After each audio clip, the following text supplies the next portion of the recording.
Cette vidéo est consacrée à la correction et à l'explication du TD d'algèbre de l'université Félix Houphouët-Boigny, licence 1 pour l'année universitaire 2021-2022. Dans cette vidéo, nous allons traiter l'exercice 1 du TD 5 qui porte sur les espaces vectoriels. Donc, je vous présente l'exercice en question.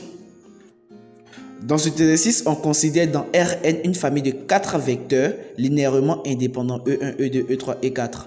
Parmi ces vecteurs linéairement indépendants, on prend quelques vecteurs et on vérifie si ces vecteurs-là forment une famille libre. Donc, sans plus tarder, on passe à la correction. Pour vérifier qu'une famille de vecteurs est libre, on suit une méthodologie. Et la méthodologie est en 3 étapes. Donc, en fonction du nombre de vecteurs, on choisit un nombre de scalaires. Si par exemple, on a n vecteurs, on choisira n scalaires. Les scalaires sont choisis soit dans R ou dans C. Ça dépend dans le contexte dans lequel nous nous trouvons. Généralement, c'est dans R que nous allons travailler. À la deuxième étape, on pose la condition et on vérifie si ces vecteurs-là sont des vecteurs libres. Si ces vecteurs-là vérifient la condition, on conclut que la famille est une famille libre. Dans le cas contraire, la famille est liée. C'est-à-dire les vecteurs sont dépendants. Pour nous faciliter la tâche, je vais mettre à l'écran la méthodologie et nous allons commencer avec le premier cas. Donc, on nous demande si la famille suivante est libre. C'est une famille de 3 vecteurs. Le premier vecteur, c'est E1. Le deuxième vecteur, c'est 2 fois E2. Et le troisième vecteur, c'est E3. Pour cela, nous appliquons notre méthodologie. Première étape, on choisit 3 scalaires puisque nous avons 3 vecteurs. À la deuxième étape, on pose la condition. La condition, c'est que AE1 plus B 2 fois E2 plus C E3 égale à 0 doit impliquer que le premier scalaire égale au deuxième scalaire égale au troisième scalaire qui est égal à 0. Donc d'abord, nous allons déterminer l'équation AE1 plus B 2E2 plus C E3. Et nous allons poser égal à 0. La résolution du système va nous donner les différentes valeurs de A, B, C. Si A égale à B, qui égale à C, qui égale à 0, on va conclure que notre système est un système. Au moins, notre famille est une famille libre. Nous allons commencer par arranger l'écriture. B2E2, on va mettre 2BE2. Ensuite, nous allons poser égal à 0. Ce qui va nous donner le système suivant. Pour qu'on ait 0, A doit être égal à 0, 2B doit être égal à 0, C doit être égal à 0. C'est-à-dire les coefficients des différents vecteurs doivent être égal à 0. Donc ici, on peut tirer B qui est égal à 0. Donc ici, on remarque que A égale à B qui égale à C qui égale à 0. Par conséquent, la famille des vecteurs est libre. On poursuit avec le deuxième cas. Donc comme j'ai dit, on a toujours notre méthodologie en haut là-bas pour nous servir de repère. Le deuxième cas, c'est la famille E1, E3. Est-ce que la famille E1, E3 forme une famille libre? Ici, on a deux vecteurs E1 et E3, donc on prend deux scalaires A et C. Et on pose la condition A, E1 plus C, E3 égale à 0. Cela doit impliquer que A égale à C qui égale à 0.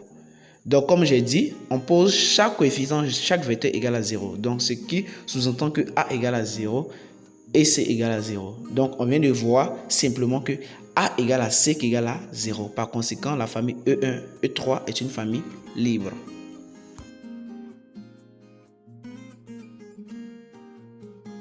Une chose à savoir, c'est que lorsqu'on extrait une famille dans une famille libre, la famille est toujours libre.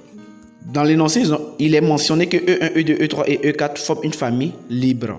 Puisque les vecteurs E1 et E2 ont été extraits de la famille libre sans être modifiés, la famille E1, E3 forme automatiquement une famille libre.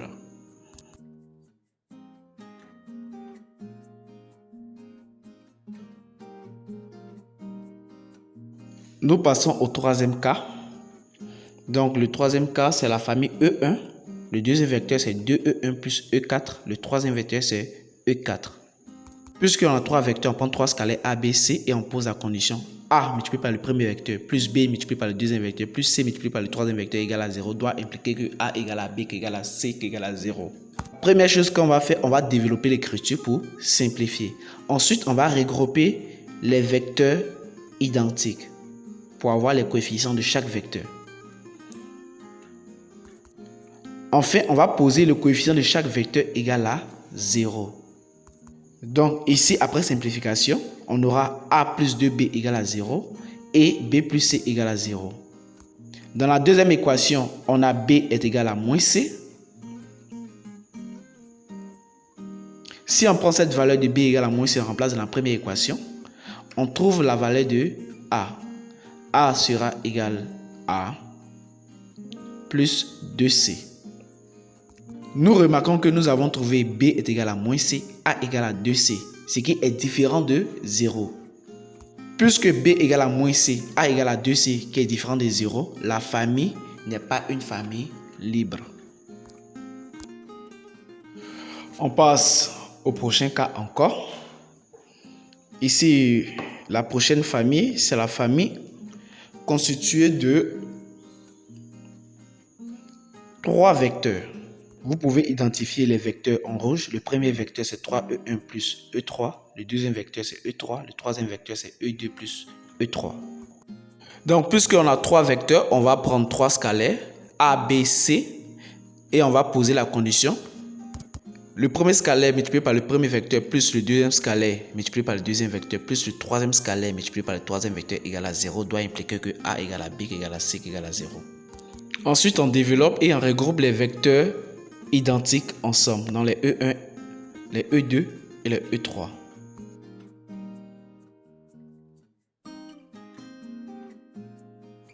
Ensuite, on pose chaque coefficient de chaque vecteur égal à 0. Donc, le coefficient de E1 égal à 0, le coefficient de E3 égal à 0, le coefficient de E2 égal à 0. Ce qui nous donne le système 3A égale à 0, A plus B plus C égale à 0, C égale à 0. C'est évident dans l'équation 1 et l'équation 3, nous voyons directement que A égale à 0 et C égale à 0. Donc, en remplaçant A par 0 et B et C par 0 dans la deuxième équation, on obtient B est égal aussi à 0. Donc, nous venons de montrer que A égale à B qui est égal à C qui est égal à 0. Par conséquent, la famille est une famille libre.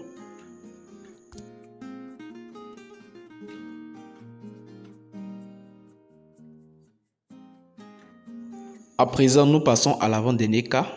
C'est la famille constituée ici de 4 vecteurs. Donc, le premier vecteur en rouge, le deuxième vecteur en bleu, le troisième vecteur en vert, le quatrième vecteur en violet. Ici, on n'a pas besoin de démontrer. Pourquoi? Parce qu'on voit directement que les vecteurs sont liés. Il y a une chose à savoir ici. Si une famille de n vecteurs constituée avec un nombre p de vecteurs est toujours liée si p est inférieur à n. J'explique simplement. Notre famille ici est constituée de 4 vecteurs. Le premier vecteur c'est 2e1 plus e2. Le deuxième vecteur c'est e1 moins 3e2. Le troisième vecteur c'est e4. Le quatrième vecteur c'est e2 moins e1. Dans notre cas ici, on a 4 vecteurs. Comme j'ai dit, le premier vecteur 2e1 plus e2. Deuxième vecteur e1 moins 3e2. Troisième vecteur e4. Quatrième vecteur e2 moins e1. Mais ces 4 vecteurs-là sont constitués uniquement de 3 vecteurs. Les différents vecteurs qui interviennent sont e1, e2 et e3. Donc, puisque 3 est inférieur à 4, c'est-à-dire on a pris 3 vecteurs pour former 4 vecteurs. Par conséquent, la famille est liée.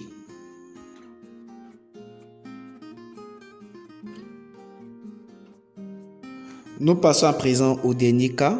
C'est une famille de 3 vecteurs dont on va prendre 3 scalaires. Donc, comme j'ai dit, je rappelle que les vecteurs sont séparés par des virgules. Donc, le premier vecteur ici, c'est E1. Le deuxième vecteur, c'est 2E1 plus E4. Le troisième vecteur, c'est E4.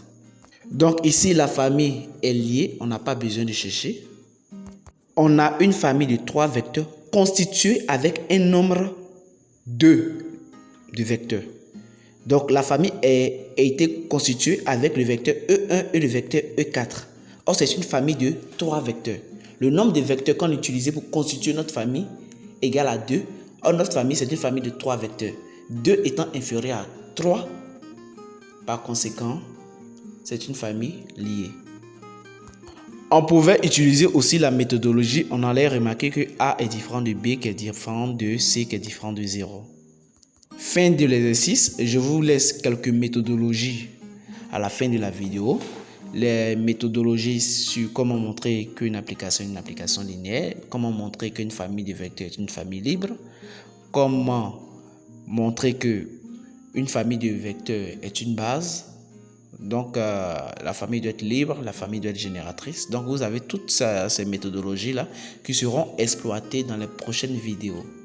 Donc, dans les prochaines vidéos, nous allons traiter des exercices sur comment montrer qu'une famille de vecteurs constitue une base, comment ça constitue une famille génératrice, comment la famille est libre. Nous allons apprendre à démontrer les sous-espaces vectoriels à partir de la définition, comme à partir de la technique qui consiste à écrire l'ensemble des vecteurs sous la forme de vect.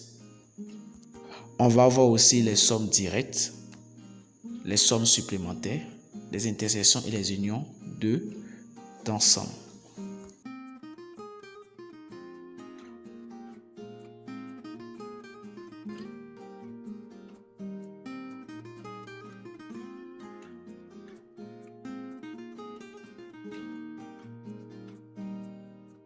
Dans la prochaine vidéo, nous allons traiter cet exercice-là. Nous allons apprendre à vérifier que des ensembles sont des sous-espaces vectoriels.